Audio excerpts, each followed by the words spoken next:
Ini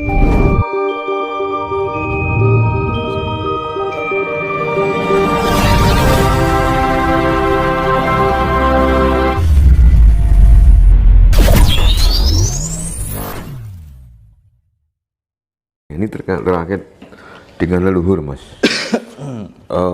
Dalam tradisi orang Jawa itu kan banyak ya berbagai macam tentang ritual orang mati kan. Kan ada yang dikubur ya, Mas.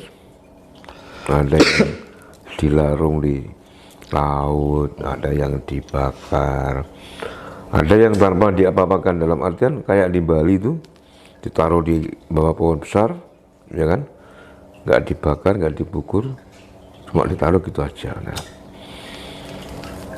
menurut Mas Tinus, orang mati ketika prosesi pemakaman, dikubur, ya kan, dibakar, dilarung dan sebagainya, itu yang paling diterima, yang paling cepat diterima oleh Sang Pencipta itu yang dibakar, dikubur atau dilarung, Mas. Sedangkan leluhur kita dulu itu kan dibakar kalau udah mati. Kalau dibakar itu kan sebenarnya gini, cara bosone gini, Mas. Cara bahasanya ini sebenarnya gini. Kalau leluhur kita kan dulu kan kalau meninggal kan dibakar. Iya, betul. Nah, itu artinya kan kalau dibakar kan mudah terurai, Mas. Dadi sing banyu yang ndang bali ning banyu, sing geni ya ndang bali ning geni, ya kan. Sing lemah itu ndang bali ning lemah. Sing saka angin ya bali ning angin. Iya. Jadi istilahnya bahasa ini memuksakan secara instan. Memaksakan secara instan. Jadi lebih mempercepat terurai gitu, Mas. Dan sebagian itu larut ke angkasa. Jadi memuksakan tapi tidak sepenuhnya. Kan otomatis kan berterbangan, Mas. Iya. Bagian dari partikelnya itu ada yang ke angkasa itu. Yaitu memuksakan secara instan. Jadi orang kabeh kan nek raga ini, ketika orang itu kan meninggalkan tinggal raganya, Mas. Dia kan didaur ulang lagi karo alam, ya kan, Mas. Akhirnya diserap tumbuhan, ya, menjadi tanah, menjadi air, akhirnya diserap tumbuhan, dimakan oleh manusia lagi, akhirnya jadi raga meneh, atau Mas? Iya. Kalau mulek nih kono. Lah, pengertian moksa sendiri itu sebenarnya itu kan, loh, moksa itu kan, ya dimoksakan itu kan apa, Mas? Orang moksa itu yang dimoksakan apa? Sukma. Ya bukan. Rogone. Lah rogone saka apa, Mas? Dari apa? Dari 4 unsur tadi kan. Nah, berarti tandanya itu kan 4 unsur alam ini bisa moksa karena Bapa angkasa nyawiji karo Bapa bumi. Nggih. Iya to, Mas. Kamanu sing diarani manunggal kuwi to, Mas. Antarane Bapa angkasa karo Ibu Pertiwi kan ada 4 unsur, air, angin, api, tanah. Ya, ini kan Ibu Pertiwi. Iya. Terdiri dari 4. Ya kan? Bapa angkasa. Makanya kan di dalam ana sedulur papat kali mau pancer. Ya kan? Bapa angkasa Ibu Pertiwi kan gitu. Makanya sedulur papat kali mau pancer. Lah, makanya ditemukan pustaka Jamus Kalima Sada itu dari kelimas, dari 4 dan 1 ini kan 5. Sada itu manunggal. Ketika ini bisa manunggal, maka akan terjadi penyempurnaan. Kalau ini gak bisa manunggal, ini sing kembali ini nih tok, Mas. Ini nih ora iso. Loh, makanya kan kadang-kadang orang salah penerimaan, orang yang muksa itu adalah rohnya atau apa sukmanya gitu kan. Padahal yang dimuksakan itu adalah 4 unsur alamnya gitu. Arti muksa sebenarnya itu Untuk menyempurnakan jasad. Nah itu mau kita mengolah manunggaling kawulan Gusti. Makanya di dalam ajaran Jawa itu ngilmu sangkan paraning dumadi. Iya. Ya kan. Ngilmu sastra jendra hayuning rat pangruwating diu. Makanya kan sastra jendro itu adalah sebuah sastra yang pernah dibikin oleh leluhur kita. Dulu kan leluhur kita tuh bikinnya bukan kitab tapi sastra. Karena kalau kitab itu terlalu berlebihan kan. Iya. Nah, sastra jendra itu adalah raja. Hayuningrat itu yang menciptakan suatu pemeliharaan. Ya kan? Apa Mas? Pemeliharaan dari 4 unsur yang ada di dalam diri kita. Nah, raja kita harus bisa memimpin kan gitu kan. Untuk memelihara ini, kita harus menjadi pemimpin diri kita untuk memelihara 4 unsur alam yang ada di diri kita. Yang jadi pemimpin ante Bapak Angkoso, guru sejati ning sukmo itu. Ya Mas. Lah, iki manunggal. Ya toh Mas. Untuk apa? Pangruating diu itu sifat-sifat angkara yang diu itu kan raksasa, sifat-sifat yang angkara murka, simbolis. Makanya kan di dalam gunungan itu ada cingkara bolo upoto, kan gitu kan. Ada kan di gunungan ada gunungan ini kan ada raksasa 2 di pintu itu. Nah, itu cingkara bolo upoto. Nah itu sifat angkara murka ini, sifat-sifat makanya di dalam ketika masuk kita hidup di dunia ini kita harus melewati sifat-sifat seperti ini. Ya toh Pak, sifat-sifat angkara murka ini, sifat-sifat yang liar. Nah kita apakan? Makanya kan di gunungan ada monyet, ada harimau, ada ular, ya kan? Ada banteng, ya sama. Ini sifat. Ular sifatnya nafsu, ya aluama supia amarah mainah. Lah gunungan itu kan penuh dengan apa kayak ada pohon gitu. Karena apa sebagian bumi ini diselimuti oleh dedaunan atau tumbuhan. Nah, itu tumbuhan itu kan paling banyak makhluk paling banyak sendiri kan Mas. Ya kan. Makanya kan makhluk yang paling banyak di sendiri itu adalah makhluk yang pertama. Mulai diarani wit-witan. Wit-witan nak wiwitan lah Mas. Nggih. Pertama tumbuh, makanya diarani tumbuhan kan. Tukul sik dhewe.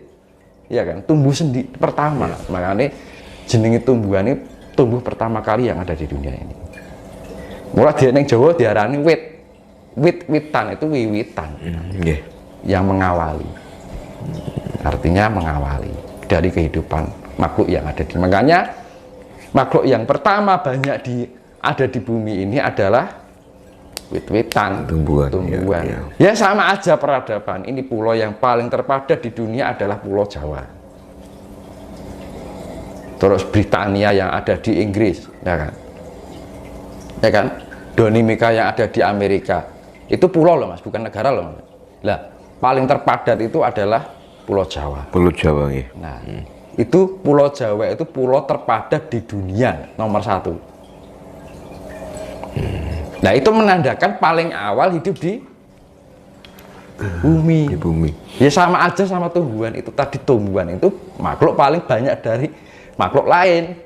Ya sama aja logikanya seperti itu. Makanya Jawa ini adalah pusat peradaban dunia. Pusatnya di mana? Wukir Mahindra. Makanya saya sinyalnya ke situ. Wukir Mahindra. Makanya di situ ada yang namanya Telaga Kuning. Telaga Kuning itu adalah sisa-sisa letusan gunung berapi. Ada lahar purbannya di Sangiran. Kan gitu. Ya. Iya. Makanya kan ditemukan gading, gajah. Itu simbol Ganesha. Kan gitu. Ganesha itu adalah anak dari Dewi Sati sama Siwa. Nah, Siwa itu manifestasi dari lahar, gitu. Sati itu manifestasi dari suhu. Nah, akhirnya terciptalah hewan yang 4 kaki 4 itu yang pertama, gading gajah. Mulai nek ning Sragen iki ana Tugu Gading. Iya, nah, iya, kalau lewat Sragen itu kan ada simbolnya gading, alun-alun itu kan. Nah itu membuktikan bahwa peradaban Jawa itu peradaban paling pertama. Makanya Meganthropus paleojavanicus, megan itu manusia, mega itu besar, Pithecanthropus itu adalah manusia, Paleojavanicus itu adalah Jawa tertua. Nah, itu. Makanya itu Pithecanthropus Paleojavanicus itu paling awal sendiri, ukurannya manusia ukuran besar kan itu kan. Besar kan, mega besar, Anthropus itu kan manusia ukuran besar. Iya. Makanya ditemuke zaman dhisik enek anu lah itu dari sini. Kan itu. Terus muncul Pithecanthropus erectus kan itu yang ada ditemukan di Trinil, ya kan. Pithecanthropus soloensis yang ada ditemukan di Sangiran kan. Iya. Pithecanthropus mojokertensis maka ditemukan di Gunung Penanggungan Mojokerto. Makanya di sana ditemukan banyak situs, karena di sana banyak titik-titik energi, karena tempat yang mempunyai ada kekunoan gitu kan. Paling titik awal pertama peradaban itu pasti mempunyai titik energi yang kuat. Gitu. Contohnya Penanggungan. Terus kalau Pithecanthropus habis Pithecanthropus Homo kan. Homo sapiensis kan itu. Homo yang generasi yang cerdas kan gitu kan. Jadi tingkat manusia purba yang sudah cerdas. Sudah menggunakan alat-alat batu gitu kan. Sudah akalnya sudah main gitu kan.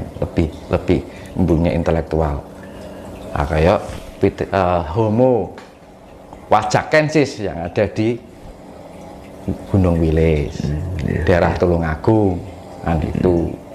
Ya kan, terus Homo soloensis ada di Solo lagi, ya kan. Holo florensis yang ada di Flores. Makanya di titik saya pernah bilang titik aman goro-goro besok itu ada dari Gunung Penanggungan, Wilis sampai Lawu. Aman tuh. Jenengan pernah dengar berita kan Solo ini kan terdiri dari 6 kabupaten, dan 7 termasuk Solo Rayanya kan, Boyolali, Klaten, Wonogiri, Sukoharjo, Sragen, Karanganyar, Solo. Jenengan pernah dengar ada bencana di berita? Nggak pernah dengar. Paling pol angin, Mas. Nah, ada apa di situ? Makanya itu dari Ekskarisdenan Surakarta, dari 6 kabupaten dan 7 termasuk Solo Raya ini kan kayak angka 7 kan, 6 karo 1 adalah Solo Raya. Nggak pernah ada berita bencana, nggak pernah. Iya, betul. Nah, Jogja gempa, sini baik-baik aja. Oke Mas, saya lanjutkan nih Mas. Iya Mas. Nah ini sebentar lagi kan kita sebagai orang Jawa memasuki tahun baru Jawa yang kita dengan bulan Suro. Apakah ada petunjuk-petunjuk atau daun-daun leluhur terkait bulan Suro yang akan datang? Ya gimana ya Mas, kalau Suro ini kan bukan triple 4 ya Mas, ya kan. Nah triple 4 itu ini pengartikan saya secara penggabungan dari ajaran Cina, ajaran Jawa. Nah itu contohnya di tahun 2020 kan jatuh angka 4. Iya. Nah ini Hijriahnya jatuh angka 4 juga. Ya. Nah ini kemungkinan bencana, makanya di bulan Suro ini harus dibener-benerkan, makanya ketemunya yang mending. Nah dalam arti Suro ini kan bulan 7 itu artinya pitulungan atau dan pituduh atau petunjuk. Lah manakala orang di malam 1 Suro itu dilakukan kawiningan, makanya kan ketemunya yang mending kan gitu kan.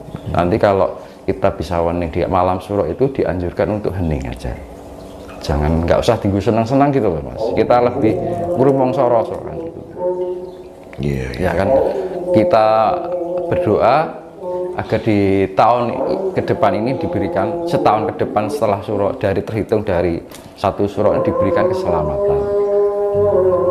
Saya tidak mau menceritakan akan yang terjadi apa, yang jelas eling nan waspada. ya kan? Kita tetap dalam kondisi eling, fokus dan waspada. Dalam segala tindakan kita harus lebih berhati-hati lagi. Kalau bepergian kemana harus berdoa dulu. Sebutnya bopo bumi biung bumi, bopo angin biung angin, bopo geni biung geni, bopo banyu biung banyu, ibu perti bopo angku. So aku jaluk doyo karahayon. Selamat. Sak tekan anak putuku hampangane seperti itu. Nah, kita akan diberikan keselamatan dari segala mara bahaya dan bencana.